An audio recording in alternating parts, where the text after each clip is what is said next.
नमस्कार मित्रांनो, तुम्हा सर्वांचं माझ्या YouTube चॅनलवर पुन्हा एकदा खूप खूप आणि मनापासून स्वागत आहे। आजच्या व्हिडिओमध्ये आपण बघूया 8व्या वेतन आयोगाबद्दल मोठी बातमी। 30 एप्रिल ही अंतिम तारीख। व्हिडिओला सुरुवात करण्याअगोदर तुम्हाला एक विनंती, चॅनलवर पहिल्यांदाच भेट देत असाल तर चॅनलला सबस्क्राइब करा आणि व्हिडिओला एक लाईक करायला विसरू नका। चला तर मग सुरू करूया आजच्या व्हिडिओला।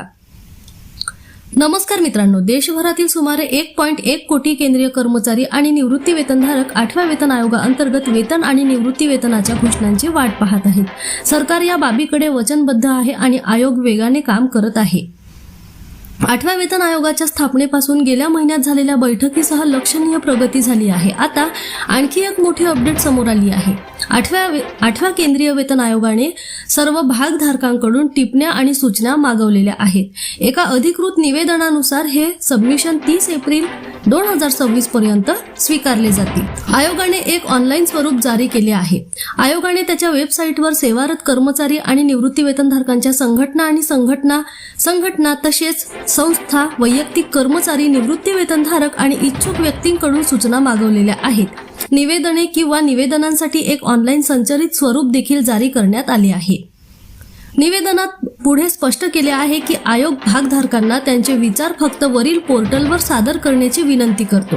हार्ड कॉपी, ईमेल किंवा PDF आयोग विचारात घेऊ शकत नाही। आपल्या वाढीव वेतन आणि पेन्शन कधी मिळण्याची अपेक्षा आहे? सध्या 1.1 कोटीहून अधिक केंद्र सरकारी कर्मचारी आणि पेन्शनधारक 8व्या वेतन आयोगाच्या जलद अंमलबजावणीची वाट पाहत आहेत।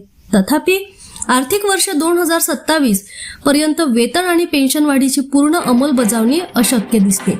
या पॅनलला त्याचा अहवाल सादर करण्यासाठी 18 महिन्यांची मुदत देण्यात आलेली आहे। त्यामुळे आर्थिक वर्ष 2027 मध्ये वेतन आणि पेन्शन वाढ लागू होण्याची शक्यता कमी आहे।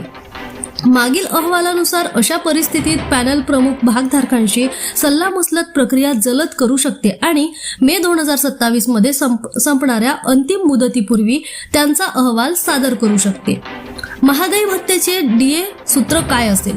सामान्यतः जेव्हा नवीन वेतन आयोगाच्या शिफारशी लागू केल्या जातात तेव्हा महागाई भत्ता आणि महागाई सवलत 0वर रिसेट केले जातात आणि नंतर टप्प्याटप्प्याने पुनर्संचयित केले जातात। याचा अर्थ असा की DA मूळ वेतनात विलीन केले जाणार नाही, परंतु त्याची पुनर्गणना केली जाईल। हे लक्षात घेतले पाहिजे की ऑक्टोबर मधील शेवटच्या सुधारणेनंतर DA आणि DR सध्या 58% आहे। सरकारी तिजोरीवर 3.2 लाख कोटी पर्यंतचा भार। 7व्या वेतन आयोगाचा आर्थिक परिणाम 1.2 लाख कोटी होता। तथापि DA DR समायोजनानंतर कर्मचाऱ्यांसाठी प्रभावी वाढ कमी होती।